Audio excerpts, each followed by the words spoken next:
I am a female physician, and while gathering herbs in the mountains, I found a man covered in wounds. Just as I was about to treat him, a glowing screen suddenly appeared before me, scrolling with text, "Run, female lead. If you save him, he will force you to become his concubine to repay the favor, and then imprison you in the backyard, feeding you spoiled food. There will also be bloodletting, eye gouging, breaking your legs, and then digging out your child to use as a medicinal ingredient for his white moonlight. Only after you die will he love you." Great, it's a tragic story, we're doomed. I paused, then picked up the hoe and swung it toward the man's neck. I put all my strength into that swing, but the expected scene of blood splattering didn't happen. Instead, a faint light blocked it, directly knocking my hoe away. Seeing this, my heart skipped a beat in shock. Could this person be some kind of extraordinary figure? In a daze, I looked up at the light screen, hoping to find an answer. Has the female lead been reborn? Why did she suddenly turn against the male lead? No, no, no, bullet screen literature is trending lately. Haven't you noticed how often she looks up? Really? Then the female lead should run as soon as she sees this. Stay far away from that scumbag. After this message, the scene immediately became chaotic. The text above was scrolling by too quickly for me to see clearly. I couldn't help but say, "Could you please slow down? I can't see clearly." The text on the light screen instantly cleared, and I quickly recounted what had just happened. Only then did words begin to scroll across it. It might be the protagonist's halo protecting him. This is a romance novel in the female-oriented genre, and the male lead must exist until the story concludes. Shouldn't it be that whoever the female lead likes becomes the male lead in the female-oriented genre? Replying to the comment above, since it's a story that purely torments the female lead, the author must have written the heroine as if she were their daughter-in-law. After reading the lively discussion above, I've come to the most likely conclusion, that is, as the female lead, I cannot directly harm the male lead. With that thought, I stopped wasting my efforts and simply got up and left. Since I cannot take action myself, let's see how the wolves on this mountain fare. On the way, I gathered some information based on these self-proclaimed bullet comments. It turns out that I and the man named Lu Yu are the main characters in a storybook. I encountered him, severely injured, while gathering herbs and brought him home to carefully treat and care for him. As time passed, we developed feelings for each other. At this point, Lu Yu suggested taking me back to his home to spend our lives together. However, I was a disciple of a renowned physician, and my master had hoped before his death that I would carry on and spread the art of medicine. Having long noticed that Lu Yu came from a well-off family, I turned down his offer. Who would have thought that the next day, that person left without a word? I thought our connection had ended there. So I sighed and continued to immerse myself in the study of medicine. However, 3 days later, a matron suddenly barged in with several fierce servants and took me away. A small sedan chair carried me into the Anqing Marquis's residence, where I was forcibly taken as a concubine by Lu Yu. Not long after, he married his delicate and frail white moonlight, Yin Qingqing. The woman was delicate and frail, and Lu Yu asked me to help her recuperate. I suddenly understood that he had long known about my identity as the successor of a divine physician, bringing me into the mansion. Even if there was some affection in his heart, it was mostly for the sake of his beloved. I refused and had a fierce argument with him. Lu Yu then had me imprisoned in a side courtyard, sending only one meal of spoiled food each day. Later, when that Yin Qingqing needed it, I was bled and had my eyes gouged out. I tried to escape, but Lu Yu caught me, broke my legs, and locked me on the bed, forcing himself on me every day. Finally, after I became pregnant, he was gentle for a while, but then news suddenly came that Yin Qingqing had fallen seriously ill, and her health was gradually deteriorating. Lu Yu had someone forcibly remove the fully formed fetus from my womb to make it into a medicinal ingredient for Yin Qingqing to take. It was only then that I realized his gentleness during this time was all for this moment. Indeed, Yin Qingqing's health improved day by day. Lu Yu, overjoyed, came to find me, only to discover that I had already died that day. From then on, he realized his love for me and began to neglect Yin Qingqing. He also brought into his mansion one woman after another who resembled me, in order to reminisce about me. After reading everyone's descriptions, I fell silent and couldn't help but ask the barrage, "In your world, is this what you call love?" Although I returned home alone, for some reason, the sense of unease in my heart grew heavier. I simply packed some simple luggage and prepared to leave this troubled place far behind overnight. But who would have thought that upon reaching the village entrance, I discovered an invisible barrier blocking my path. I tried several different directions, but the result was the same. Could it truly be that heaven wants to destroy me? This should be the beginning of the story. The plot hasn't progressed yet, and as the female lead, you cannot leave. Seeing this comment flash by, I realized I had just voiced the doubts in my heart. Makes sense. It seems they're trying to force the female lead to follow the plot. Are we supposed to go back up the mountain to pick someone up now? Pick up my ass. It's better if they die on the mountain. Maybe the female lead will be free after surviving the entire storyline. I thought this comment made sense, so I picked up my luggage and went back to sleep. The next day, I was startled awake by a knock on the door and found it was the village chief's domineering daughter. She arrogantly demanded that I follow her to save some important person. With a sense of foreboding, I stuffed my medical kit with all sorts of random poisons. Upon arriving at the main room of the village chief's house, I indeed found Lu Yu lying there, already awake. When he saw me, his eyes immediately lit up, gazing at me with a burning intensity. Suppressing the disgust in my heart, I picked up the poison and threw it at him, as I had anticipated. The poison was knocked over by various accidents as it approached Lu Yu. Only the healing medicines could be applied to him. After successfully bandaging him, I was about to leave when Lu Yu suddenly grabbed my hand. Miss, for your life-saving grace, Lu, will repay you generously in the future. As soon as he finished speaking, the village chief's daughter immediately rushed in and pushed me to the ground. Sir, it was I who found you on the mountain and had my family bring you back. She is merely the physician we found. Young master, do not be deceived by such a seductress who steals others' credit. Upon hearing her words, Lu Yu immediately straightened his expression. Mind your words, miss. If not for this young lady's miraculous healing, with my injuries, I would likely have been in grave danger long ago. After speaking, he looked at me with deep affection, seeing him in this state of springtime passion. I silently got up and prepared a dose of infertility soup for him. The village chief's daughter was full of wariness toward me. After the medicinal soup was brewed, she personally served it to Lu Yu. Unexpectedly, the infertility soup wasn't spilled and smoothly made its way into Lu Yu's stomach. Witnessing this scene, I immediately perked up and only discovered it after trying several medicines. Only those drugs that haven't passed through my hands and are only effective against a person's lower body can be used on Lu Yu.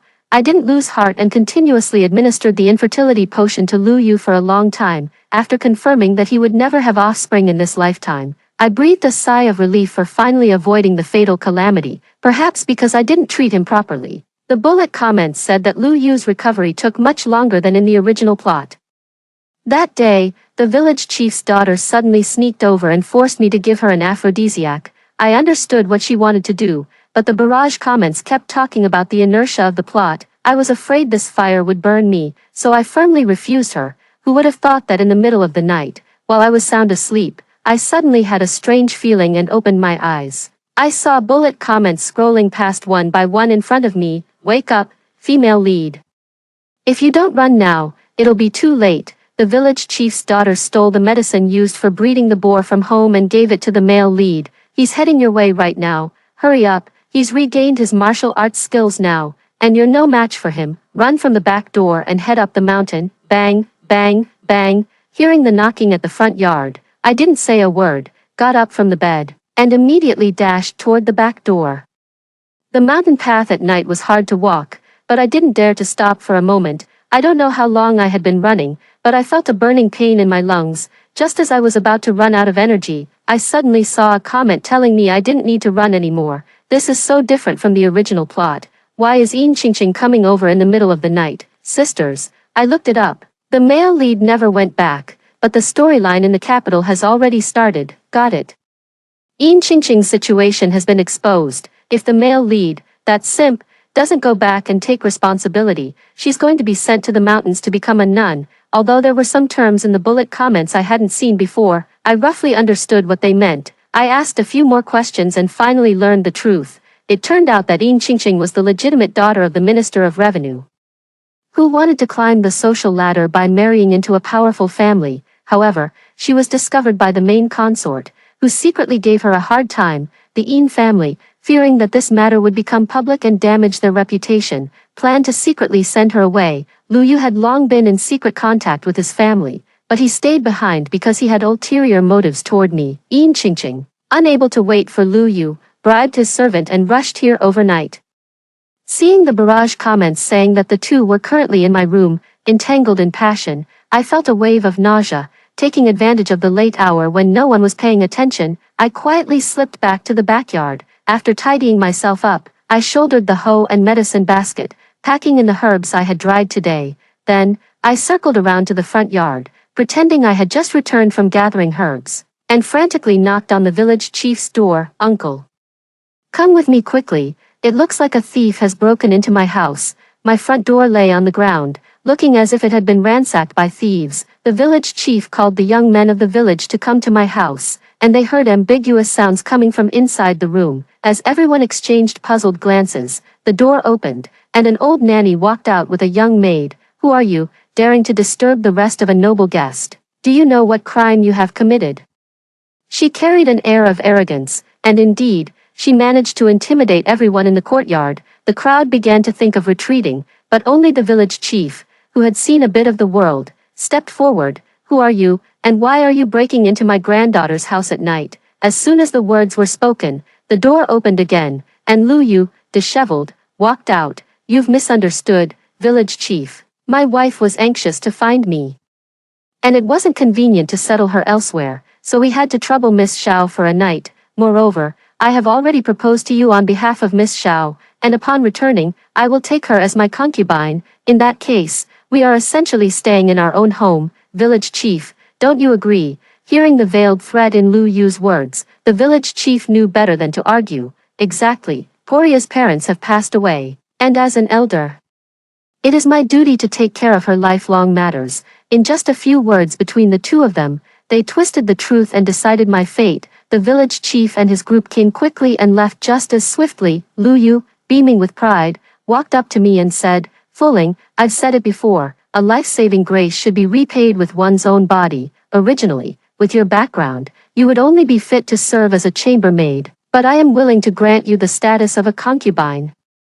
He spoke condescendingly, reaching out to touch my face. At that moment, a young maid rushed out and reported to Lu Yu, "Young master, please come quickly and see my lady. She's having trouble breathing again." Lu Yu was so anxious that he even forgot to call for me, the doctor, and hurriedly entered the room. Only the old nanny remained, who spat contemptuously at me before entering the room, saying, "Ha, shameless seductress."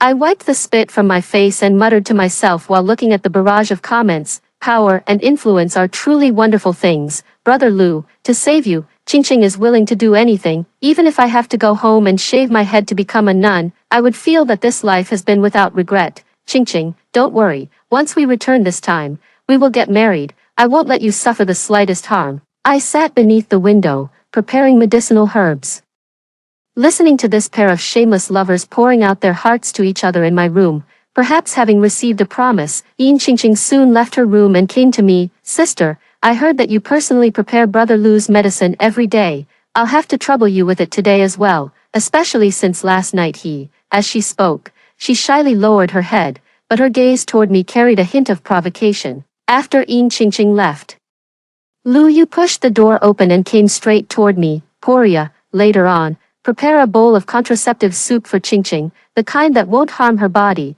As a noble lady from a prestigious family, if any unfavorable rumors spread, it won't be good for our Qing and Marquisate in the future. Don't worry, you will always have a place in my heart. Qingqing is tolerant and generous. Once she enters the Marquisate, she will surely remember your kindness." I silently agreed, then turned and prepared a bowl of impotence medicine for Qingqing, and handed a bowl of infertility soup to Lu Yu. Watching them affectionately feed each other spoonful by spoonful, a genuine smile couldn't help but spread across my face. Just as Lu Yu looked up and saw it, his eyes instantly lit up, and he started to rise to come toward me. Seeing this, Qingqing quickly grabbed hold of him.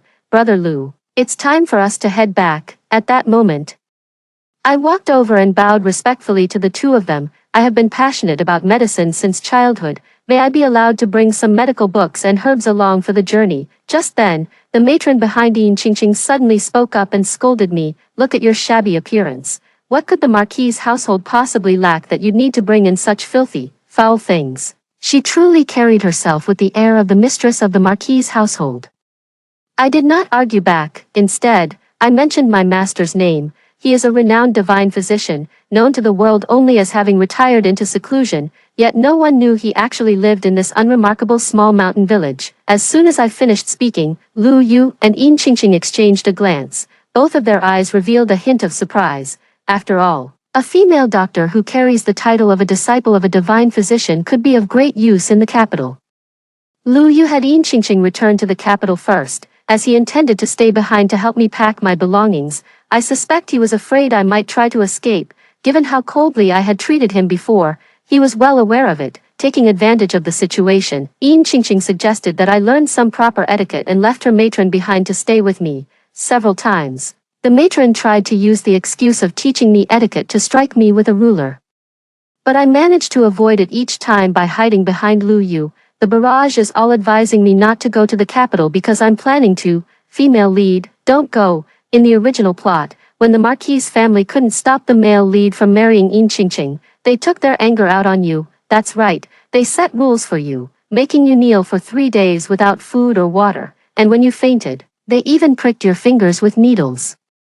They would beat you with a board at the slightest provocation, injuring your waist, and that scumbag Lu even said you should learn the rules properly. The barrage of comments discussed in a lively back and forth the plotline where I endured what could be compared to the 10 most severe tortures. I smiled and reassured them not to worry, then turned to ask about the situation of everyone in the Marquis' household. By the time I had a good understanding of the situation, Lu Yu pushed open the door and entered my boudoir, fulling, "The night is deep. Would you like your husband to keep you company?" After he finished speaking, he pushed me onto the bed and buried himself in me. Working away, I watched the flustered barrage of comments and placed my index finger to my lips, signaling for silence. Sure enough, after a short while, Lu Yu panicked and stood up, staring at his lower body in disbelief. I secretly pulled out a sarcastic smile. The next moment, I pretended to be concerned and stepped forward, asking gently, "Husband, is there something wrong?"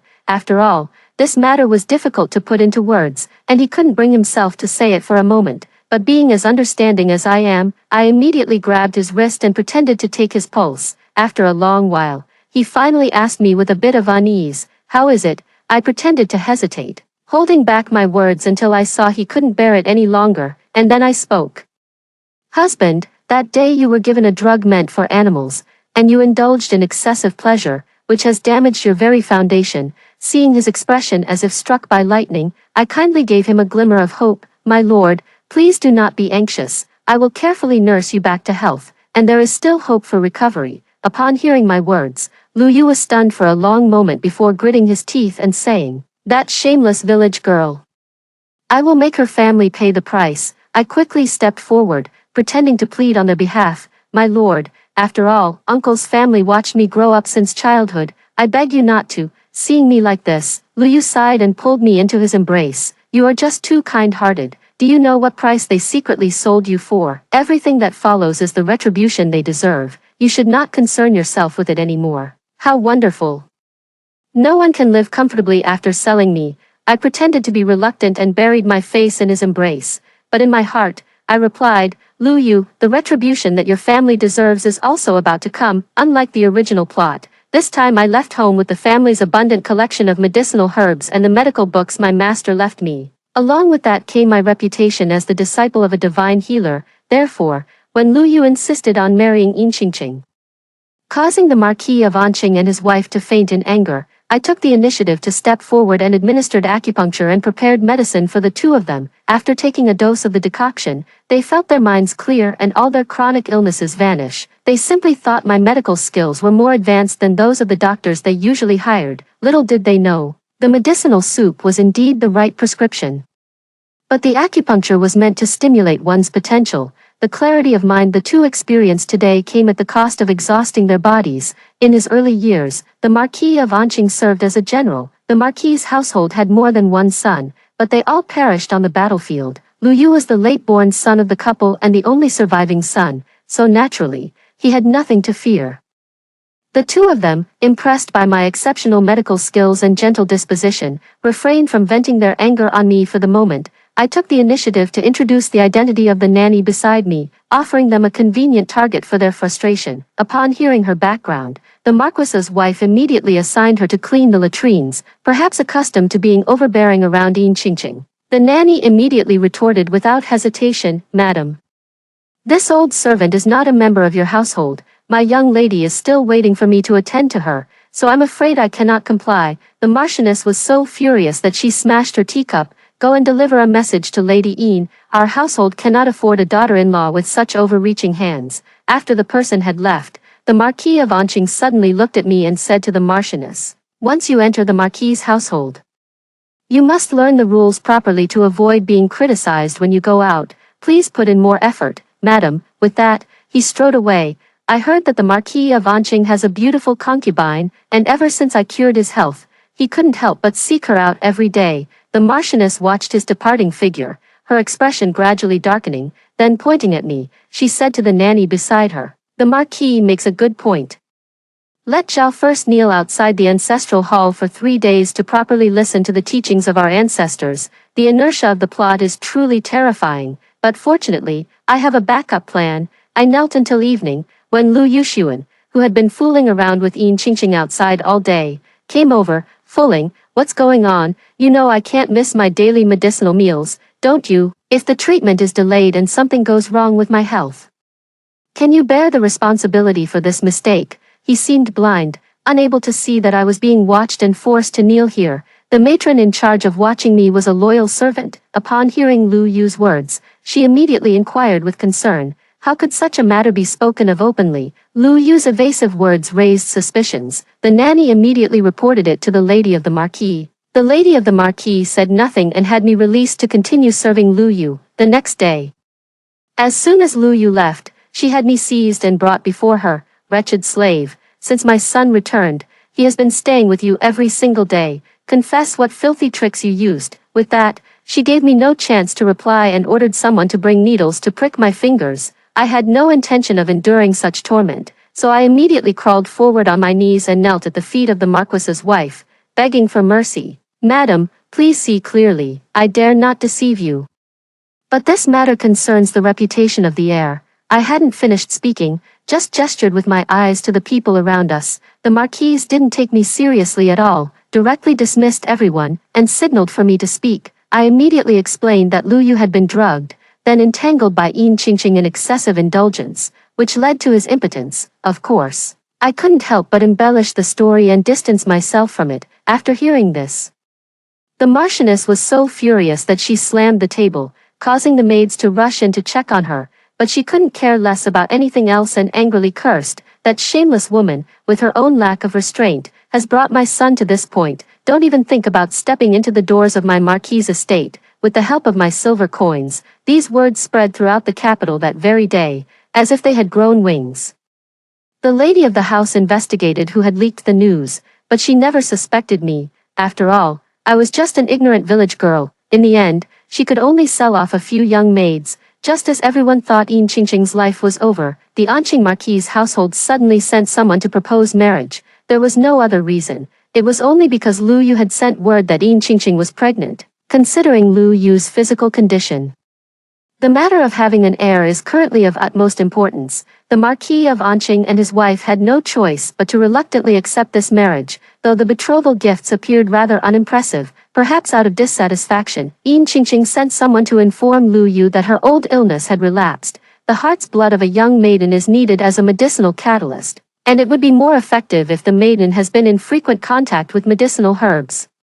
The statement is absurd, with an obvious implication. Lu Yu didn't even bother to ask and immediately wanted to have me seized to draw my blood. Fortunately, I had already bribed someone close to him and received advance warning. I immediately gave the Marquise an extra acupuncture needle while treating her. In the evening, after being forced to have my blood drawn, I took the opportunity to take the medicine, feigning a state of low spirits and unconsciousness. When the next day, the Marquise began to feel unwell and called for me, she found that I could not be awakened no matter what. Upon learning the reason, she immediately panicked. After all, the health of their entire family still relied on me for care, so she brought many doctors to examine me, but they all said in unison that I had suffered a fundamental injury and could only recuperate first. with no guarantee of survival. The Marquis's wife had no choice but to endure the situation and have me treated first. Then reduced the betrothal gifts for Yin Qingqing by 30%. I heard that the Yin family also felt that Yin Qingqing had brought shame upon them, and the dowry they provided was quite meager and perfunctory. Yin Qingqing was therefore quite heartbroken, crying every night, even though Lu Yu was also angry and panicked. After all, she was the white moonlight he had loved for many years, and now she was carrying his only child. So he quietly took his own private savings to subsidize Yin Qingqing, making her look more respectable on the day of the wedding. On the night before their wedding, with the help of the bullet screen reminders, I quietly gave the Marquise a few more injections, avoiding everyone. On the wedding day, all the ceremonies proceeded smoothly. However, when Lady Host saw many items from Lu Yu's private treasury among Yin Qingqing's dowry, she was utterly dismayed, overwhelmed with rage. She pointed at Yin Qingqing and stammered out several, "You," in a row. Then, she spat out a mouthful of blood, collapsed in front of everyone, and her complexion rapidly turned ashen. The prefectural office summoned the imperial physician, who came and shook his head, saying, if the divine doctor were still alive and could act immediately, there might still be hope, but now, it's beyond saving, although the divine doctor had passed away. His apprentice was in the mansion. Unfortunately, the divine doctor's apprentice had also been brought to the brink of death by Yin Qingqing. On the wedding day, the joyous occasion at the Marquis of Anqing's residence turned into a funeral. The reputation of Yin Qingqing as the one who brought misfortune to her mother-in-law quickly spread among the guests attending the wedding banquet, if it weren't for the consideration of the child in her womb. The Marquis of Anqing would likely have had her carried back on the spot. Although Lu Yu held a slight grudge against her because of this incident, their years of affection ultimately prevailed. It's just that he's not capable now, so he can use this as an excuse to avoid the wedding night. Did everyone see that? The male lead's mother died, and he actually breathed a sigh of relief because he didn't have to go through the wedding night. Isn't the female lead's medical skills supposed to be excellent? The male lead loves you so much, yet you can just watch his family die. How can you face him? Everyone, move aside. The building upstairs is about to collapse. Hurry up, female lead. The supporting female character is telling the male lead that it's all your fault for dropping the ball at this moment, which led to the death of the Marchioness. Seeing the bullet comments say that Lu Yu believed this explanation and then told it to the Marquis of Anqing, those two didn't know whether they truly believed it or just wanted to find a scapegoat, but they actually seemed inclined to take their anger out on me. I immediately stood up and looked in the mirror, satisfied to see my face as pale as paper. Then, stumbling and staggering, she ran towards the main courtyard. Husband, what happened? Why did your mother appear in my dream?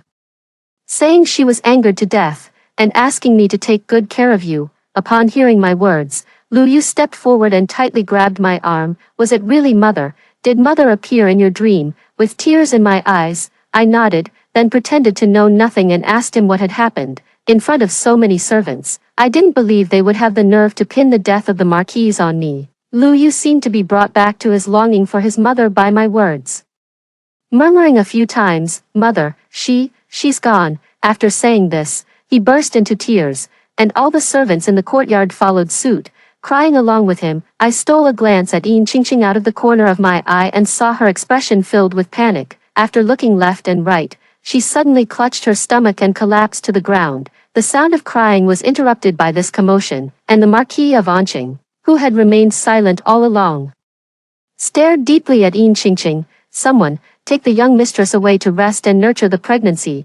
I pretended to step forward to help, secretly taking her pulse. My medicine was very effective. She truly wasn't pregnant, and she hadn't even bothered to take a fake pregnancy drug. Now, this makes my plans even more convenient. Yin Qingqing was placed under house arrest by the Marquis of Anqing. She was confined to a remote courtyard within the estate, with 3 meals a day and her pregnancy-preserving medicine delivered to her. Her treatment was indeed much better than mine in the original storyline, but one's circumstances are always measured by comparison. Because of that day, I fabricated the story of being visited in a dream. The lie was not clever, but none of them thought that a small village girl like me could have timed it so perfectly. After that, the Marquis's household began to take me more seriously, and my food, clothing, and daily necessities improved significantly, and since I woke up, Lu Yu has paid even more attention to me. He dared not go to Yin Qingqing's room, so on the surface, he stayed with me every night. In reality, after finishing the medicinal meal I prepared for him, he would have me perform acupuncture to regulate his body. In the end, I would put him into a coma with the needles, making him lie in my room all night. With a good night's sleep every day, he naturally felt refreshed and invigorated. So they believed in me even more and were willing to come to me. It was rumored throughout the mansion that Lu Yu favored me, his concubine, over his legitimate wife. At first, Yin Qingqing, feeling guilty, tried to endure it a little, but she was not a clever person by nature. As time went on, and with the pregnancy always being a hidden danger, she couldn't hold back any longer and quietly slipped out of the courtyard. She searched the courtyard and only saw me in the lakeside pavilion, sticking needles into a man's head. Most of the man's figure was blocked by me, but from the visible hem of his clothes, the fabric was also luxurious. In the entire Marquis estate, the number of men who could afford such fabric and were being attentively served by me could be counted on one hand. I followed the prompts from the bullet comments, constantly adjusting my angle to block Yin Qingqing's line of sight. The man had long been pricked into a drowsy state by me. I even cooperatively sent away the attending maid to make it easier for her to come over. Yin Qingqing indeed lived up to my expectations. She was afraid of being stopped and rushed over abruptly. I had already calculated the angle and secretly stuck out my foot to trip her as she approached. Moreover, when she collided with the man's body, I gave her an extra push and jabbed a needle into the man's lumbar spine. Under the impact of the two forces, the man unsurprisingly fell into the lake. Yin Qingqing was stunned by the sight. Brother Lu, who had been prepared, reacted quickly and immediately shouted, "Someone, come quickly, the Marquis has fallen into the water." The Marquis of Anqing's legs were paralyzed. He fell into the water during an acupuncture session, allowing cold and dampness to invade his body, coupled with old, hidden injuries within his body. This led to blockages in the meridians of his legs, rendering him unable to stand ever again. Every physician who came to the Marquis's residence to treat him reached this conclusion. This illness was meticulously arranged for him by me after scouring through medical texts. Anyone who could have detected any clues has long since passed away. Guards, take this venomous woman back and lock her in bed for me until the child is born. Lu Yu, who had rushed over in a hurry, swallowed the words of plea he was about to speak upon hearing this. Lord Anqing, seeing him like this, angrily smashed the medicine bowl on his head and cursed furiously, "Look at the mess you've made, bringing a jinx into the family, causing chaos for everyone." Upon hearing this, Lu Yu immediately didn't dare utter a single word. He could only watch helplessly as Yin Qingqing was dragged away. After attending to the Marquis of Anqing until he fell asleep, Lu Yu strode out, pulling me along, and his first words were an accusation. "How could you serve so poorly that you let Qingqing push father into the lake? Qingqing is delicate and frail, and she is pregnant. How can she be punished like this? Tomorrow, you must serve father well, cheer him up, and put in a good word for Qingqing." Lu Yu's shamelessness truly opened my eyes. His parents' troubles were openly caused by Yin Qingqing, yet, as if bewitched, his heart held only Yin Qingqing. Now, he himself dares not provoke the Marquis of Anqing.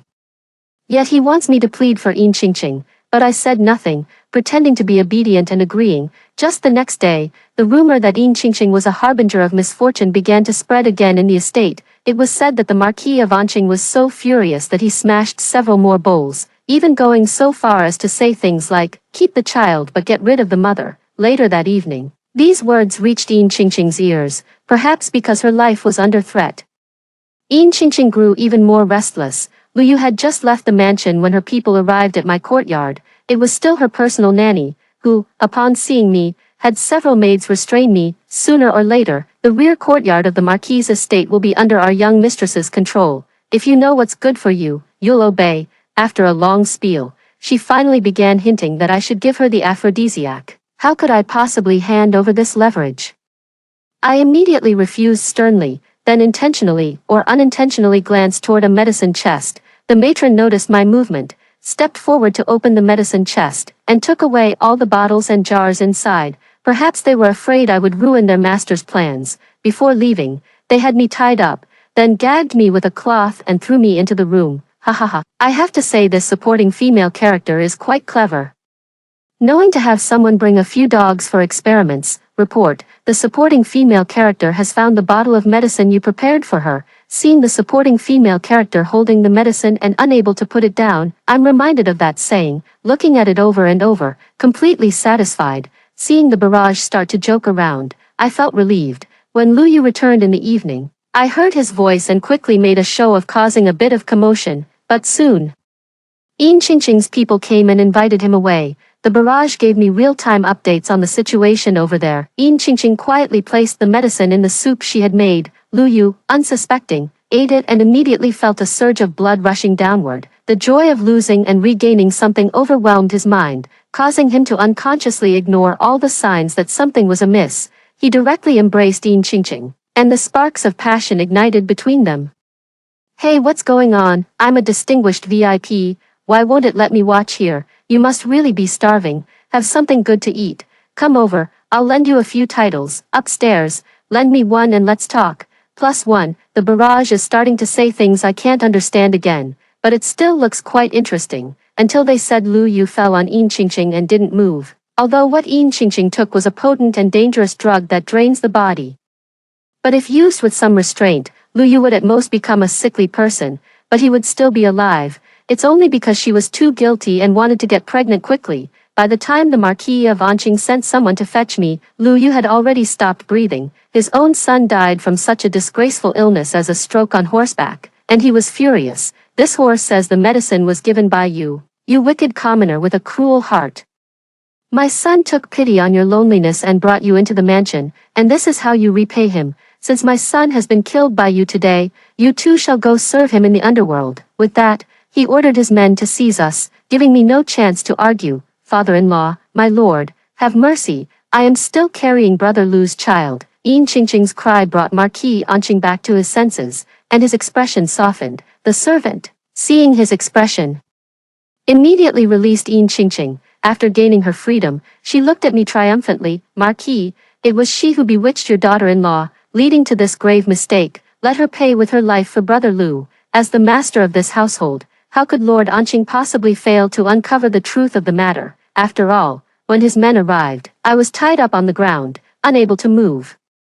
It's just that he has recently suffered a series of misfortunes and urgently needs someone to bear the brunt of his anger. Since he couldn't kill Yin Qingqing, it had to be me, but how could I possibly go along with their wishes? Marquis, the one who is truly pregnant is actually me." Hearing this sudden turn of events, everyone was stunned. With a sorrowful tone, I told everyone the story I had fabricated. It was me who was pregnant back then, but Lu Yu, in order to marry Yin Qingqing, made her falsely claim to be pregnant, forcing his parents to agree to the marriage. After I give birth to the child, I will secretly switch it and bring it to Yin Qingqing's room, pretending it was hers. It is often said that no one knows a son better than his father. Upon hearing this story, Marquis Anqing truly believed it sounded like the kind of absurd thing Lu Yu would do. At that moment, he believed it to some extent, but perhaps because he had been deceived too many times. He had several doctors brought in to take turns checking our pulses. Without a doubt, the one who truly had the signs of pregnancy was me. The timing matched, and after returning to the estate, Lu Yu spent every night with me. Even if the Marquis of Anqing knew about my treatment of Lu Yu's hidden illness, he would still have doubts in his mind. If a man isn't truly in love, is it necessary for him to sleep in my room every day? Moreover, in this matter, I genuinely appear innocent. I am the one who has been wronged as well. Rather than keeping Yin Qingqing in the mansion as an eyesore, he would prefer that I stay. So, he immediately had someone send her on her way with a white silk cord. Then, it was announced to the public that the heir had suddenly fallen ill and passed away. The heir's wife, deeply devoted to her husband, followed him in death out of love, whether outsiders believed it or not. No one from the Yin family came forward to question the matter. This matter is now entirely up to the Anqing Marquis's household to decide. After handling his son's funeral, the Anqing Marquis was heard to have the idea of contacting his clan relatives to adopt an heir. That very night, I added a little something to his medicinal broth. The next day, he fell into a deep stupor all day long, his body severely weakened by the grief of losing his son. Seizing this opportunity, I used the child in my womb as a pretext to meddle in the affairs of the Marquis's household. While placing my own people in key positions, I also respectfully attended to the Marquis of Anqing's illness. When the time for my supposed delivery arrived, I stopped administering the medicine to the Marquis of Anqing. Then, with my fake pregnant belly, I entered the delivery room. All the midwives and maids in the room were my people. After I had been screaming in the room for a long time, the midwife brought out a pair of twins, a boy and a girl. from a basket. Then, she joyfully went to report the good news to the Marquis of Anqing, who had arrived in a wheelchair outside. The Marquis of Anqing took the child and shouted the word, "Good," 3 times. I immediately decided to open the ancestral hall and establish me as the principal wife. The 2 children then became Lu Yu's legitimate son and daughter. Then, a petition was submitted to have my son designated as the heir. As for the Marquis of Anqing, he remained physically weak, but every time he encountered us, mother and son, being mistreated, he always miraculously manages to lift his spirits and stand up for us. The honor and disgrace of the Anqing Marquis's household all stem from the Marquis himself, so naturally, I will take meticulous care of him. Let him live the rest of his life in a state where he can neither live well nor die easily, before my son can stand on his own. His grandfather must remain alive and well. It's so much fun to participate in turning a story that abuses women into a thrilling tale of a powerful female protagonist together. Yes, I've fallen in love with this kind of activity. Sisters, where should we go for the next one? I just saw one a couple of days ago that made me really angry. How about we change that one, dear female protagonist? There's another heroine who needs our help, so goodbye for now. May all your wishes come true. I wave at the barrage of comments and sincerely bid farewell to everyone. Goodbye, everyone. I hope that in the future, more female protagonists can break free from the constraints of the plot and forge their own paths. The light screen disappears, and I stretch lazily. The life of the nobility is truly wonderful. The child is well taken care of, and I only need to occasionally hold and play with them. I have plenty of time on weekdays to study medicine. I also opened a medical clinic in the capital under the name of the Marquis' estate, occasionally seeing patients from behind a curtain, for those rare and precious medicinal herbs. As long as the Marquis' estate makes a request, someone will naturally offer them. I even specifically found a house to adopt some orphans, both boys and girls. I also hired people to teach them how to read and write, then to identify medicinal herbs and learn the medical skills passed down by my master. For the rest of my life, I want to continue compiling and revising the medical books left by my master, striving to fulfill his lifelong wish. It's good not to have to be someone's concubine. After hearing the first story above, what are your thoughts? Feel free to share your opinions in the comments section. Next, there is another similar story. Let's continue to see. When my sister was born, strange phenomena appeared in the sky. The state preceptor declared that this was a sign of a lucky star descending to the mortal world. As a result, she was bestowed the title of Princess Fuzhou by the emperor and was showered with affection from a young age. But outsiders did not know that back then, my mother was carrying twins. My elder sister truly is a lucky star, for I am the god of poverty who protected her through reincarnation. Everyone in the capital knows that the prime minister's legitimate daughter was born under a lucky star, personally bestowed by the emperor as Princess Fuzhou. She is both talented and beautiful, and on the 1st and 15th of every month, she always sets up porridge stalls to aid the common people, passers-by, who wouldn't praise her for being both beautiful and kind-hearted. But few know that the Prime Minister's mansion also has a second young lady, just like now.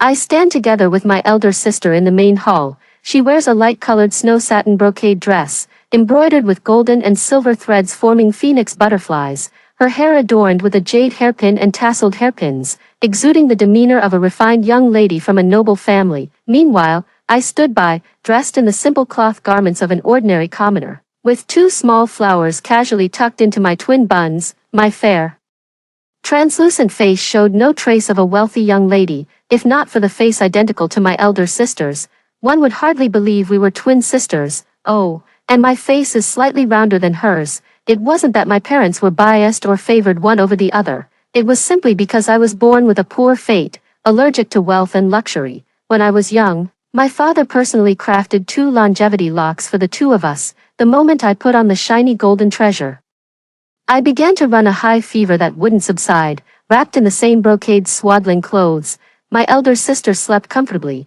while I broke out in red rashes all over my body. My parents invited doctors from nearly half the capital, yet none could diagnose the cause. In the end, my mother had no choice but to take me into the palace to seek a royal physician. It happened that we encountered the grand astrologer in the palace, the very one who had read my elder sister's fate.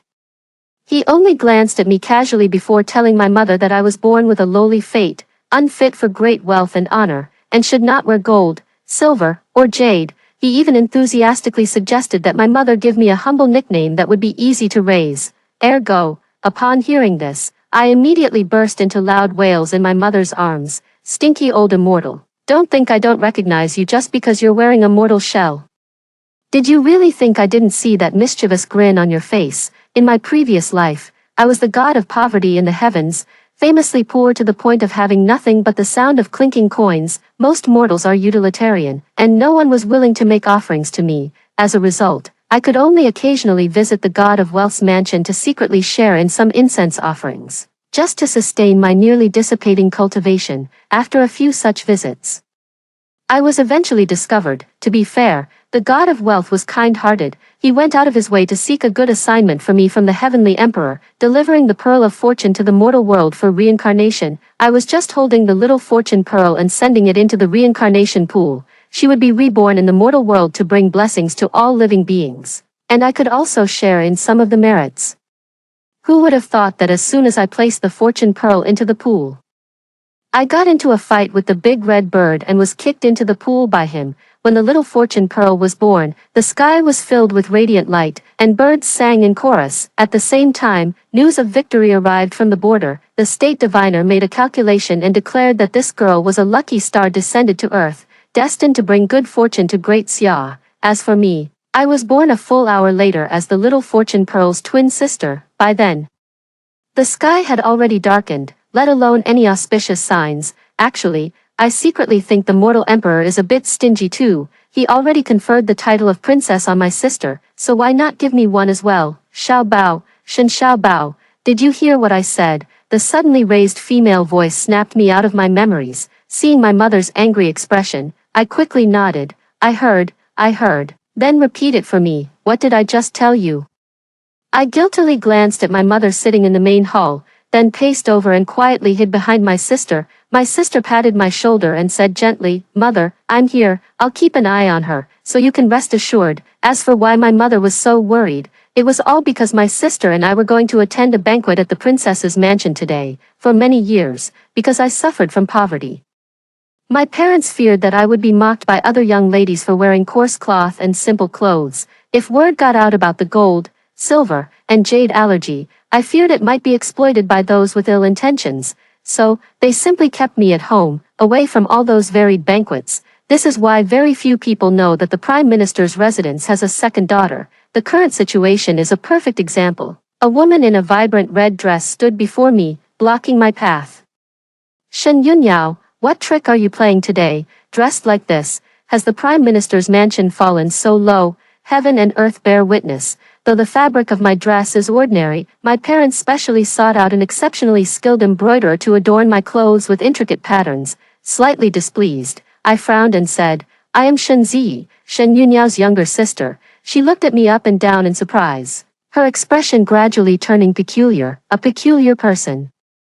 I shook my head, walked around her, and turned to look for my sister. Today, I had important matters to attend to. When I was 6 years old, I once followed my father into the palace, and the immortal elder, the national preceptor, privately sought me out. He said that because I had fallen into the mortal world, I had disrupted the fate of little Fuzhou in this lifetime. She was destined to occupy the position of empress, so I needed to help her find her destined person. I slapped my forehead. This was so simple, just match her with the crown prince, and it would be done. Who would have thought that I, the god of poverty, would one day help others tie the red string of fate? Entering the inner courtyard, before I could even find my sister, the woman who had stopped me earlier caught up again. "Shen Yunyao dresses up so flamboyantly every day. Why do you look like a little maid?" I paused in my steps and glanced at her expressionlessly. This person truly had no taste. I was clearly quite beautiful. My father always called me a delicate and lovely beauty. You don't have to tell me, I already know. It must be that you're not favored at home, and everyone only has eyes for Shen Yunyao. Oh no, isn't this exactly the kind of person mother warned me about? The one who sows discord. The woman kept chattering beside me all the way, speaking ill of my sister, calling her falsely aloof and pretending to be kind, even saying she bullies her younger sister. I was truly fed up, but I didn't want to engage with her. Suddenly, an idea came to mind, and I had it. Although I have been reincarnated, I still carry a bit of the aura of the god of poverty, so it shouldn't be a problem to make her lose some money. Just as I quietly reached toward her waist, the call of my sister's personal maid came from not far away. I turned my head, and my palm landed on a thick, springy spot. I never expected that her waist would feel so peculiar. I instinctively grabbed at something, then immediately wanted to run to find my sister. Unexpectedly, my wrist was suddenly seized tightly by someone. I was abruptly yanked back, and as my gaze slowly lifted, what came into view was a handsome face with sharp eyebrows and bright eyes. The man's pleasant voice was now extremely cold, words forced out through gritted teeth. "Whose maid are you?" "Huh, my sister's maid," Chuyer hurried over. "Seventh Prince, please forgive her. My young lady has been frail since childhood. She just felt dizzy from standing too long and leaned on you for support. Please be understanding." I look at the man, then at Chuyer, who is secretly giving me a meaningful glance, and a flash of inspiration strikes me. "Yes, I lost my balance and just steadied myself by holding on to you." The man's face darkens even more. "Is that how you always steady yourself on people?" I nod with all seriousness. "Yes." "You'd better not let me find out whose family you belong to." Watching the man's angry retreating figure, I looked at Chuyer in confusion. Chuyer let out a long sigh. "Miss, no matter how much you admire his good looks, you can't just go and touch his butt in public." Where did I touch him? On the butt. My eyes widened, and my face flushed bright red in an instant, even after sitting down beside my sister. The blush on my face still hadn't faded. My sister reached out to touch my forehead. Her voice filled with concern. "Did you come into contact with something precious? Why is your little face so hot?" Overwhelmed with embarrassment and frustration, I pouted and buried my head in her arms, all the while hearing Chuyer's muffled giggles. "Yower, would you like to take a walk with me?" A gentle voice sounded from above. Following the sound, I saw it was the Crown Prince. There was still some time before the evening banquet. I straightened up from my elder sister's embrace and offered the Crown Prince a friendly smile. He responded politely, "Second miss, poor God's choice, quality husband." From afar, watching the two figures walking together, two words come to mind: a perfect match. A qualified matchmaker must always keep an eye on the couples they have brought together. So, I sent Chuyer away and quietly followed them. On the way, I also happened to meet the seventh prince. He had just taken a step when the jade pendant at his waist suddenly slipped off. After picking it up and fastening it, he hadn't even walked 5 steps before the purse on the other end fell out. It was a short stretch of road, yet he dropped his jade pendant every 3 steps and his purse every 5, repeating this pattern over and over. I guiltily averted my gaze. This person was truly too alert. Logically, one should lose their belongings without even noticing. That's what it means to suffer a loss. Sister and the Crown Prince were having a heart-to-heart conversation by the lake. The surrounding branches and leaves blocked my view. Looking around, I fixed my gaze on the tree I was leaning against. After squatting on the tree trunk, I wiped my hands clean on my sleeves. The two seemed to be chatting animatedly when the Crown Prince suddenly had an idea and firmly grasped Sister's delicate hand. My sister, on the other hand, held a handkerchief with her other hand, half covering her face, her head tilted slightly downward, looking as if she were in a shy, girlish pose. But for some reason, I felt a bit strange, because my sister had the same expression when she was disgusted by the little yellow dog rolling in the mud at home. Just as I was about to take a closer look, a sudden commotion came from under my feet. "Lord Su, while I still have patience, you'd better make a decision soon, or I can't guarantee what the consequences might be." This voice, isn't it the seventh prince who's always losing his wallet? "Noble one, this is a matter that could cost me my head. I beg you, spare me. I can make you lose your head right now." The man's tone was dark, as if he were about to make someone's blood spill on the spot the next second. Even while perched in the tree, I could sense the tense atmosphere below. I quickly covered my ears. Some things are absolutely not meant to be heard. I don't know how much time passed before the rustling sounds below finally ceased. "Get down here." I had just removed my hands from my ears when I was abruptly startled by this male voice, my body trembling involuntarily. Before I could even prepare, my calf was struck by a hard object, sending a sharp pain through me. The force was so great that I was thrown straight off the tree trunk. I fell, my vision swimming with stars, and a handsome face loomed large before my eyes. The man wore a half-smile, his tone mocking, weak since childhood. Lying flat on my back, the soft flesh of my cheeks was pinched by the man in front of me, causing them to bunch up. "How much did you hear?" I shook my head frantically. "Nothing, nothing, my ears are faulty. I can't hear clearly from a distance." "Humph." He let out a scornful laugh. "Do you think I'm a fool?" A sudden flash of inspiration crossed my mind. I freed my face from his grip and declared in a clear, loud voice, I am the fool. He was taken aback for a moment upon hearing this, then turned his head and chuckled softly by my ear. A low, deep laugh rippled near my ear, sending an involuntary tingle through my earlobe. Which family are you from? Covering my burning ear, I mumbled, the Prime Minister's residence, Shenzi. The man reached out and pinched the twin buns on my head, his lips curling lazily as he said, I'll remember that. If tonight's matter gets out to outsiders, you're done for. You big fool. I sat there, shrinking my neck, the words, done for, still echoing in my ears. Just as I was about to stand up, the man returned, looking down at me from above with a casual tone. By the way, my name is Xia Wenjing. By the time I returned to the hall, the banquet had already begun. Watching my elder sister approach, I glanced left and right behind her. Sister, where is the crown prince? The crown prince accidentally fell into the water and has already returned to the palace.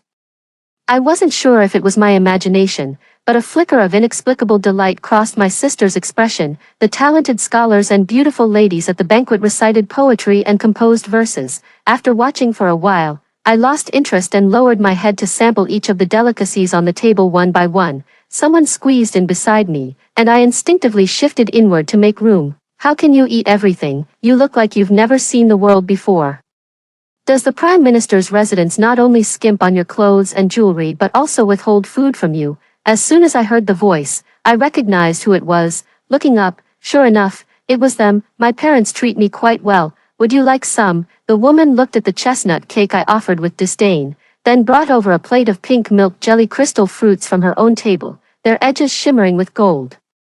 She picked up a piece of chestnut cake and placed the fruit in her hand in front of me. This one is delicious. I grinned at her, picked up the crystal fruit, and put it in my mouth. You're a good person. After eating 3 of the fruits, I suddenly felt dizzy and feverish all over. Shenzi, what's wrong with you? You're so red. I'm so red. Before fainting, I saw my sister rushing over, her face filled with urgency. Why did you eat this? There's gold foil in it. I fell into a coma.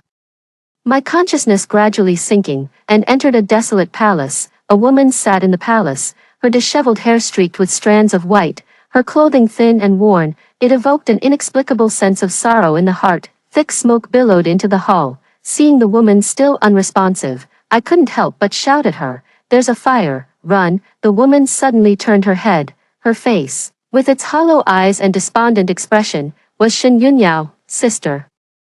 I woke up from the dream in a state of sheer terror, my body trembling uncontrollably. My sister's worried face came into view. What's wrong, little treasure? I'm right here. Are you feeling unwell somewhere? For a moment, I couldn't distinguish between the dream and reality. I grabbed her hand and tried to pull her outside. Sister, hurry, there's a fire. She couldn't help but be taken aback, holding me close to comfort me for a while. Where is the fire, little one? Don't be afraid.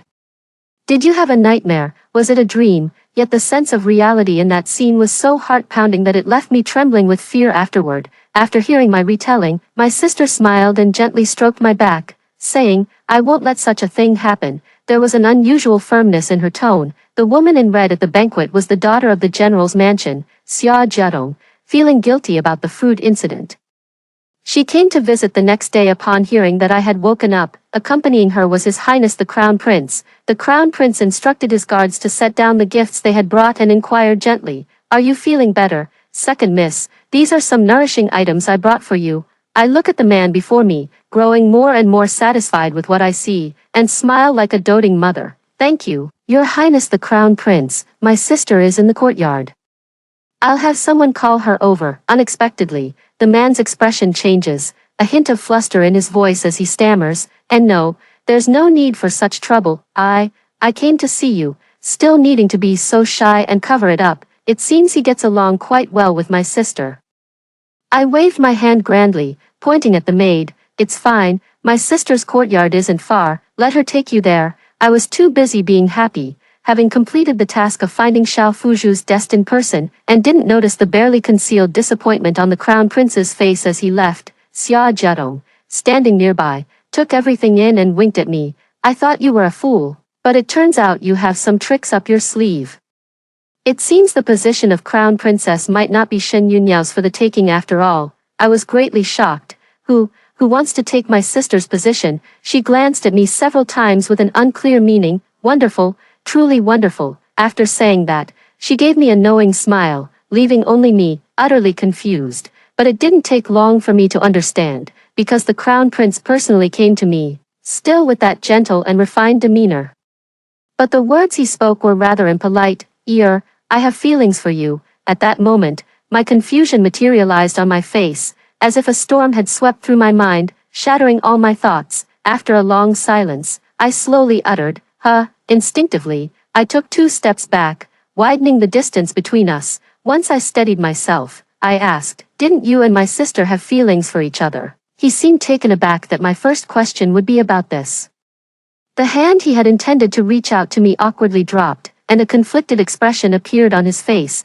My heart belongs only to Yair. She is gentle and well-mannered, the perfect candidate for the crown princess. You resemble her in appearance, but your personalities are completely different. I can't help but be drawn to your innocent and lively demeanor. Listening to his increasingly affectionate words, I couldn't help but lean in to see just how thick his skin was. As if encouraged by this gesture, he pressed a hand to his heart and said earnestly, rest assured, once I marry Yair as the crown princess, I will surely take you as my concubine. The Prime Minister's residence can welcome such immense fortune. What a malicious scheme. Even I, the god of poverty, have misjudged someone for once. I bluntly refused. No, Your Highness the Crown Prince should find another young lady to bring misfortune, or rather, to bestow this fortune upon. Our Prime Minister's residence cannot bear it. After saying that, I turned and left, my steps swift, as if fleeing from some ferocious beast. This person absolutely cannot be Fuju's destined one. Could it be that we should marry my sister to the Emperor? But the Emperor is already so old. How unfair that would be to my sister. I lay on the couch, legs crossed, pondering. Could it be? The Crown Prince might not end up on the throne after all. Realizing I had hit upon the truth, I slapped the table and stood up. Little Fuju, just wait. Wait for what? A sinister voice echoed from inside the room. I was so startled that I rolled off the couch. Following the sound, I saw it was the 7th prince again. My face instantly twisted in pain because I had just sat right into the basket where the maid kept her embroidery. Xia Wenjing's expression darkened. What's with that look? Are you that upset to see me? I shook my head repeatedly, tears welling up in my eyes. The needle is stuck in my butt. He took 2 steps forward and crouched in front of me, about to lend a hand, but then remembered the boundaries between men and women, leaving him flustered and unsure what to do. The pain made me bold, and I glared at him fiercely. You go, I'll call Xiao in. After a chaotic flurry of activity, Xiao pulled out the needle for me and applied some cooling ointment as well. Thinking of Xia Wenjing who was hiding, I found an excuse to shoo out the maidservant who had been stifling her laughter. The man flipped down from the roof beam, coughing lightly with discomfort, his gaze occasionally drifting toward my bottom. Seeing my face flushed to the roots of my ears and my eyes wide with anger as I glared at him, he finally averted his gaze. I heard the Crown Prince wants to take you as his concubine. He spoke with certainty, without a trace of doubt. I gave him a strange look.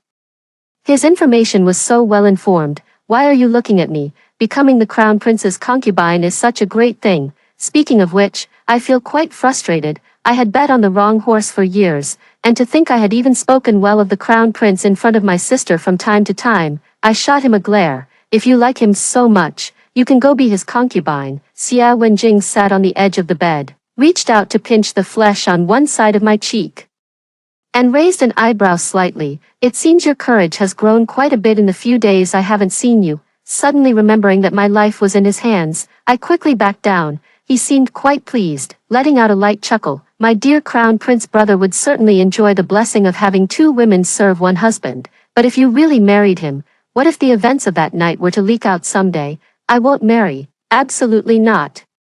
I huddled my neck in stubborn resistance, my chin even folding into 2 layers of flesh. He tilted his head, dragging out his words as he pondered for a moment. You said it. I nodded like pounding garlic, casually pulling down his hand that was pinching my neck. It was annoyingly itchy. Before leaving, Xia Wenjing threatened me, saying that if I married into the Crown Prince's residence, he would come in the dead of night to take my life. Outwardly, I bowed and nodded, but secretly, I cast a series of misfortunes upon him. Scare me, will you? I'll make you lose your wallet for a month. No sooner had I ruled out the crown prince as a candidate and before I could find the true destined person for little Fuju, the imperial decree of marriage arrived at our residence. Damn it, how could this happen? I looked at my sister with sadness. It's all my fault for blindly trying to matchmake. How could she marry someone as malicious as the crown prince? However, after the eunuch's sharp voice finished reading the imperial decree, our entire family was left dumbfounded. Shen Ziyi was granted to the crown prince as his crown princess, while Shen Yunyao was granted to the seventh prince as his seventh princess consort. They were to be married on the same day. Father repeatedly asked if the father-in-law had mistaken the name. The father-in-law replied unhappily, "I am not so old that my eyes are failing. If you don't believe me, come and see for yourself." Father looked at the imperial edict, then at the two of us sisters, his face filled with disbelief. The eunuch was kind-hearted and whispered a few words in his ear before leaving. It turned out that because my elder sister was believed to be the reincarnation of a lucky star, some people spread rumors that she was destined to be a phoenix. And the crown prince even believed that the lucky star could bring him prosperity. However, the current emperor did not believe that a lucky star could benefit the nation and its people. He insisted on being stubborn and decided to marry the lucky star's younger sister, that is, me, to the crown prince. At this moment, the seventh prince's mother came forward to join in the excitement. The emperor didn't believe it, but she did. She had originally thought that the lucky star was already the crown prince's, never expecting she could still pick up a bargain. Therefore, she begged the emperor to bestow my elder sister upon the seventh prince. The family exchanged glances, utterly shocked that even after the emperor had granted the title of Fuju County Princess, he still didn't believe it. Originally, my elder sister was raised according to the standards of a high-ranking matriarch. But now the responsibility has fallen upon my shoulders, but I am unlearned and unskilled, and my parents are planning to find a husband for me to marry into our family. Moreover, if I marry the crown prince, Xia Wenjing will kill me to protect his secret. With an anxious heart, I lay awake night after night, fearing that one day I might be beheaded in my dreams. Yet for some reason, Xia Wenjing has not appeared for a long time. Instead, it was on the night before the wedding that my sister finally came. My sister held me as she did when I was a child, gently patting my back. "What do you think of the seventh prince, little treasure?" Drowsiness overcame me, and I mumbled, "He's not a good person." He pinched me, faintly. I seemed to hear my sister's soft laughter. "Don't be afraid, little treasure. Mother will protect you." Mother? Has mother come to sleep with us too? Come to think of it, my sister treats me just like a mother would. This must be what mortals mean by, an elder sister is like a mother. My drowsy mind briefly pondered this before sinking back into deep sleep. The next day, early in the morning, I was pulled up by the maids to get dressed and made up. Due to poverty, my phoenix crown was a fake specially commissioned by my father, neither gold nor silver, yet indistinguishable from the real thing. After a whole day of fuss with the bridal sedan and the wedding ceremony, I sat beside the crown prince, sighing inwardly. It was all because of that big red bird from the heavenly realm, which caused me to fall to the mortal world, leading a mediocre life for over a decade, and now having to marry someone like the crown prince. On second thought, it's a good thing it wasn't little Fuju who became the crown princess, otherwise how heartbroken she would have been. When the bridal veil was lifted, I was so startled by the man before me that my eyes widened and my open mouth let out a frightened hiccup. The man had sharp eyebrows and bright eyes, his handsome face carrying a hint of casual amusement. Who else could it be but the seventh prince? Wrong, I'm Shen Ziyi. They sent the wrong person. Xia Wenjing's smile deepened as he reached out to pinch my cheek, mimicking my tone. "Oh, it's Shen Ziyi. Once the wedding ceremony is done, it can't be undone. We need to swap. Let's hurry and bring my sister back." Hearing this, the man tightened his grip on my cheek, his gaze darkening slightly. "At this hour, they've probably already consummated the marriage. I can't just lose a wife for nothing. How about we make do with each other?" I wanted to cry but had no tears left, still clutching his hand that was pinching my flesh. "What's wrong? If you can't become the crown princess, is being my consort such a disgrace?" My nose tingled with emotion, and tears began to fall uncontrollably. "But my sister is about to marry that unfaithful crown prince." Xia Wenjing finally dropped his strange expression and hurriedly wiped away my tears. "Don't cry, your sister is quite capable. The marriage swap was her design." On the wedding night that followed, Xia Wenjing recounted the process of this matter to me. My sister had originally secretly planned for us to enter the wrong bridal sedan chairs on the wedding day. Coincidentally, She collided with Xia Wenjing, who was also scheming, and the two of them hit it off, making the plan even more seamless. Even the crown prince was aware of it. The crown prince was eager to marry the lucky star as his consort, so naturally, he did not interfere and even quietly helped cover their tracks. Out of the 4 people involved, I was the only one kept in the dark. Now I finally understand why my sister asked me last night what I thought of the 7th prince. From now on, I don't have to be the god of poverty anymore, I'll be the god of fools. My mind was spinning rapidly when I suddenly spotted a loophole. The crown prince went to great lengths to marry the lucky star, so why are you just handing her over? Xia Wenjing sighed and looked at me helplessly. If I say you're foolish, you can still think of this layer. If I say you're not foolish, you can't even see that I like you. The barrage of news today had already exhausted my capacity for shock. So when I suddenly heard Xia Wenjing say he liked me, I remained as calm as still water. I sized up the man before me. His nose was a nose, his eyes were eyes, and answered solemnly, "You have a certain charm, enough to be worthy of me." He chuckled softly, suddenly pushing me down, his thin lips pressing against mine, pinned to the bed. We lingered in a passionate embrace, the warm breath between our lips and teeth continuously mingling. My face flushed a deep red, and I felt like a soft cake in a steamer, dizzy from the heat. Xia Wenjing leaned close to my ear, his pleasant voice husky and lingering, indeed delicate and weak, yet so tender and soft. Life after marriage was not much different from my time in the Prime Minister's residence, except that Xia Wenjing's energy was far too abundant every night when it was time to sleep. On the day of returning to the bride's family, my elder sister took me aside and said that when we are outside, we should use each other's names.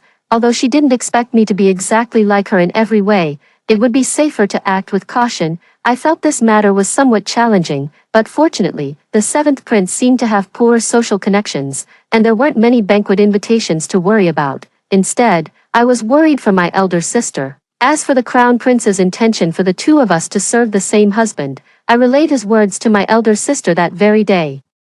She only told me not to worry, as she had her own plans, but now we have come to this point. Little Treasure has learned to sigh and lament. It seems that getting married has indeed made you grow up and start thinking about things. Sister, I snuggled into her arms, acting coquettishly. I don't know if little Fuju's true nature is like my sister's. I only hope that after she returns to the immortal realm, she will still remember me. Shen Xiaobao, I took some time to go bribe the state preceptor. After much persuasion, he was willing to give me some information. The crown prince is indeed Xiao Fuju's destined person. I was so angry that I pulled his beard. Who wrote such a script with ill intentions, pairing my dear Xiao Fuju with such a foolish man? The immortal elder state preceptor snatched back his beard and gave me a knock on the head. Little Treasure, you should stop thinking about others. Fuju's matter is already on the right track. Do you know that the young master of the Phoenix clan, who kicked you down to the mortal realm back in the upper realm, has also been reincarnated? Great, that big red bird has come too. Good grandpa, quickly tell me who he is. I must go and avenge that kick. The immortal elder shook his head. Heaven's secrets must not be revealed. I sat down and hugged his leg, pleading, even though you said you can't reveal it, you've already said half.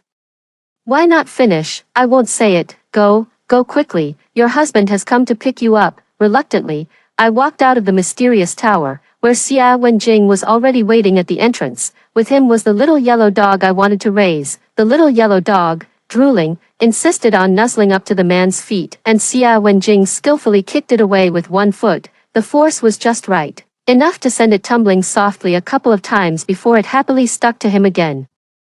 I squinted and watched for a long time, feeling that this kick was very familiar, yet I couldn't quite place where I had seen it before. I rode in the carriage back to the mansion, lazily leaning against Xia Wenjing's chest, as he occasionally fed me half a walnut. The man's voice, always as pleasant as the clinking of jade, rang out, "Little Treasure, do you want to be the empress?" The walnut in my mouth was neither swallowed nor spat out. For the first time, I hated myself for having a brain.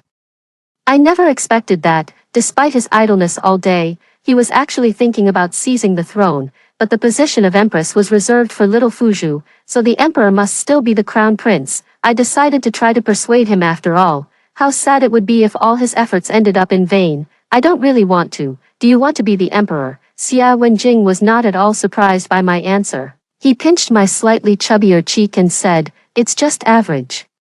But I have to be the number one, understood? This is a case of ranking obsession. Being an emperor is exhausting. You wouldn't have time to kiss me. His eyes darkened as he pressed me down for a fierce kiss, then returned to a serious expression. It's fine, I'm not a man of strong desires, of course. That was after wiping the moisture from his lips. Xia Wenjing began his diligent and earnest endeavor to seize the throne. I have also embarked on my own grand endeavor. Little Fuzhu was born to become the empress and bring prosperity to the people. The more merits she accumulates, the more I can benefit as well. So, I'm sorry, my husband, but you absolutely cannot take the throne. I secretly discovered that Xia Wenjing owns a tavern specifically used to gather information about court officials, so I quietly slipped in every day, often bumping into the innkeeper by chance, spreading an aura of financial loss. Over time, the brothel next to the inn went out of business. Xia Wenjing held me in his arms at night. My dear, there's a traitor among my subordinates. He pretends to be loyal to me on the surface but secretly works for the crown prince. He even opened a brothel for gathering intelligence right next to my inn. If it weren't for the brothel going out of business today, I wouldn't have discovered this spy. My heart twisted with a pang, but I still had to comfort him verbally. That's good, that's good. The previous battle had started off on the wrong foot. This time, I found out that Xia Wenjing had secretly arranged for troops and provisions outside the city. Going out of the city every day was clearly impossible, so this time I chose to directly target the objective. I took out my needle and thread and got to work, sewing until I had broken a full 10 needles before finally finishing a pouch. Inside the pouch was a 1,000-character essay I had meticulously written, with every line and word exuding an air of poverty. Xia Wenjing held the pouch, admiring it inside and out. Seeing his beaming, happy smile, I couldn't help but feel a bit guilty. He swayed the pouch at his waist in front of the mirror and praised, "The chicken little bow embroidered is truly lifelike." My smile froze on my face, and the guilt in my heart vanished completely. That's a phoenix. I waited and waited, but I never received news of Xia Wenjing's troops disbanding due to a lack of provisions. Instead, I heard that the crown prince had been discovered raising a secret guard and troops, leading to his removal from the position. Within 3 days, Xia Wenjing was appointed as the new crown prince. On the day I moved into the eastern palace, Xia Wenjing lifted me high and spun me around. That eyesore of a man is finally gone. Last time he secretly touched the pouch little bow gave me and got it all dirty. My heart was filled with desolation. After the deposed crown prince was overthrown, he refused to accept defeat. He gathered his remaining troops in an attempt to seize the throne, but unfortunately, he ultimately failed. The son he had doted on for most of his life turned against his father for the sake of the throne. The emperor visibly aged overnight. He hastily passed the throne to Xia Wenjing and took the imperial concubines to live in the detached palace. Xia Wenjing became the emperor as he wished, and I inexplicably became the empress. Pondering the current situation, I glanced at my face in the bronze mirror and suddenly realized that after marrying Xia Wenjing, I became Shen Yunyao. The script of the heavenly realm dictated that Shen Yunyao would become the empress after the deposed crown prince was executed for rebellion. Xia Wenjing cleared my sister of her crimes and allowed her to divorce the deposed crown prince. After regaining her freedom, my sister came to the palace to visit me. She remained elegant and gentle, and there was even a sense of newfound openness about her. My little treasure has grown up safe and sound. She held me in her arms, her eyes moist, her joyful tone tinged with a hint of choked emotion. That strange feeling came over me again, but I couldn't figure out what exactly was wrong, so I simply threw myself into my sister's arms and stopped thinking about it. My sister never remarried for the rest of her life. She established an orphanage in the capital, taking in the city's orphans. She also opened a school, where anyone, regardless of gender or age, could enroll as long as they wanted to learn. Xia Wenjing saw the benefits in this and discussed with my sister the idea of establishing orphanages and schools in various regions across the country. With the emperor's support, my sister traveled across the country with imperial decrees, staying in each place for a year or two until the development of the twin halls stabilized, then moving on to the next location. My sister often wrote to me, sharing interesting stories and experiences from the places she visited. Every 3 years, she would return to the capital to see me, staying in the palace for a month or two. The way she looked at me was always as if I were a child. My mother teased her, saying that my sister was more like a mother to me than she was. Elder sister laughed and said, "Perhaps in a past life, little treasure was truly my child." Xia Wenjing governed the country in an orderly manner, with the people living and working in peace and contentment. With such an outstanding emperor, the ministers felt too embarrassed to suggest that he fill the imperial harem. An immortal reincarnated cannot have descendants or bloodline, which is why I have never been pregnant. Xia Wenjing brought a pair of young children, a boy and a girl, from the royal clan and personally raised them. Year after year, the ginkgo leaves in the courtyard drifted and fell, and my hair had turned white. Xia Wenjing took my hand and said, "Let's go, it's time to return to the heavenly realm, little god of poverty." As soon as the Phoenix clan's young master and I returned to the heavenly realm, we were surrounded by a dazzling array of colorful phoenixes. They cried out, saying the young master had finally returned and asking if he had suffered in the mortal realm, all while stealing glances at our hands clasped together. I hadn't even had the chance to meet the real little Fuzhou before Xia Wenjing whisked me away to the Phoenix clan. The elders of the Phoenix clan were overjoyed. They had thought their proud and aloof young master would remain a single phoenix for life. But who would have guessed that after a trip to the mortal realm, he would bring back a young mistress? Although the young mistress was famously known in the heavenly realm as the god of poverty who squandered wealth, the Phoenix clan had nothing if not abundant riches. Even 10 more gods of poverty couldn't deplete their fortune. And so, in the Phoenix clan, I was practically forced into marriage and ended up marrying Xia Wenjing once again. On the wedding day, the newly ascended fortune goddess, little Fuzhou, arrived in haste.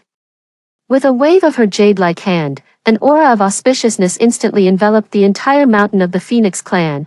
This spiritual energy will not dissipate for 100 years, ensuring that the number of young phoenixes born within the Phoenix clan during this century will double. This gift truly struck a chord with the Phoenix clan, as their population has always been scarce. I looked at little Fuzhou with hesitation, fidgeting for a long time before daring to speak. "Sister."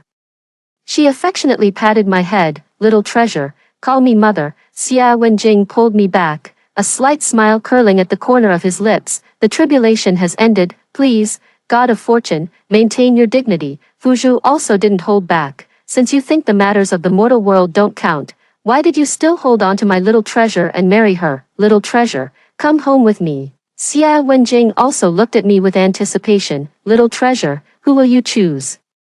Why is the ending different from what I imagined? Shen Yunyao's extra chapter, The Mirror of the Past. I am Shen Yunyao, the legitimate daughter of the Prime Minister's household, who was bestowed the title of Princess Fuzhou at birth due to celestial omens. The first half of my life was smooth and carefree. There is only one thing that is not satisfactory, which is that I accidentally fell into the water at the princess's banquet. Fortunately, I was saved by His Highness the Crown Prince.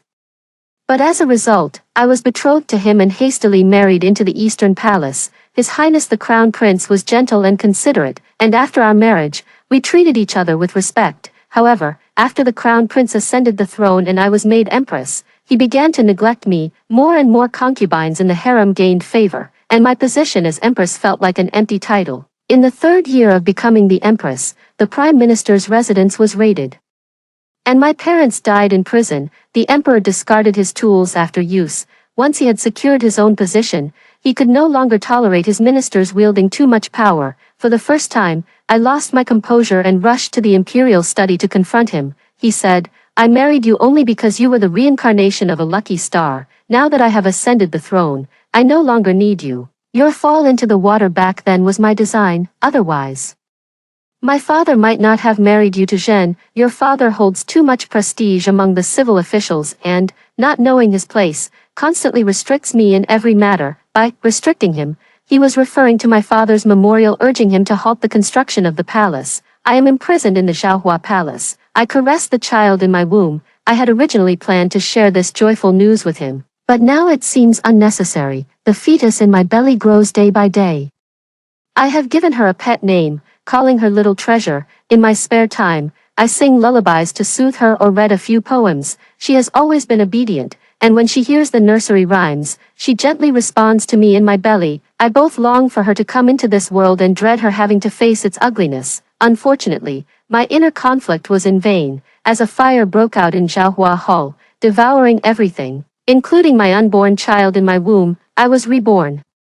I died in the fire at Xiaohua Hall, the pain of the flames still lingering on my skin. This life is strange. I have a younger sister, yet in my previous life, I was clearly the only daughter of the Prime Minister's household. My sister is named Shenziyi, and coincidentally, her childhood nickname is also Xiao Bao. Every time I look at her, I can't help but think of my own child who never came into this world. I hum the little tune I used to sing to Xiao Bao in my past life. And my sister will dance along, smiling at me in a silly, endearing way. If heaven truly has eyes and grants me another life, then she must be my little treasure. At the princess's banquet, I pretended to go along with the crown prince, returning the drowning gift he had prepared for me exactly as it was. In my previous life, he wanted to use me to ascend the throne, so in this life, I will make sure he never reaches that position. I only went to collaborate with someone for a while. And when I returned, my little treasure had fallen into a coma from accidentally ingesting gold foil. Looking at her fever-flushed face, my heart felt as if gripped by a large hand, so painful it was almost suffocating. I stayed by her bedside for 7 full days. The first thing she did upon waking was to grab my hand and urge me to run, muttering over and over that there was a fire, a fire. At that moment, I knew she was my little treasure. I held her tightly and vowed, this time, I will definitely not let those things happen. I escaped falling into the water, but I still couldn't escape the fate of marrying into the royal family. However, this time, it was Xiao Bao who ended up marrying the crown prince. How could I let my Xiao Bao marry such a heartless and ungrateful person? So I secretly made arrangements to switch the bridal sedan chairs on the day of the wedding. I unexpectedly ran into my nominal fiancé, the 7th prince. It is said that in my previous life, there was no such person as the 7th prince, so where did he come from? Coincidentally, his goal was also to change the bride. My intuition tells me that Xiao Bao has some undisclosed relationship with him. After Xiao Bao married the 7th prince, she was very happy. Even so, she still remembered to care for me. I secretly collaborated with the 7th prince to bring down the crown prince from his position, but that wasn't enough. Merely imprisoning the prince in his own residence could never repay the pain my parents and Xiao Bao suffered in their previous lives, so I incited him to rebel. Xia Wenjing knew everything, yet he still released me without charges. All because he didn't want to see Xiao Bao heartbroken. I returned to the heavenly realm and resumed my position as the god of fortune. I learned the whole truth from the mirror of the past. I was supposed to fail my tribulation in the fire of Zhaohua Palace, revert to a pearl of fortune, and wait another 1,000 years for the chance to become a deity. Little did I expect that the god of poverty would fight with the young master of the Phoenix clan, causing her to accidentally fall into the mortal world and be reborn in my womb. Because her reincarnation failed, time was reset, giving me a chance to start over. The young master of the Phoenix clan followed the god of poverty to the mortal world and was reborn as the 7th prince, who died young in the imperial consort's womb, upon hearing of her grand wedding with the young master of the Phoenix clan. I didn't even have time to collect my divine temple's blessings before rushing to support her.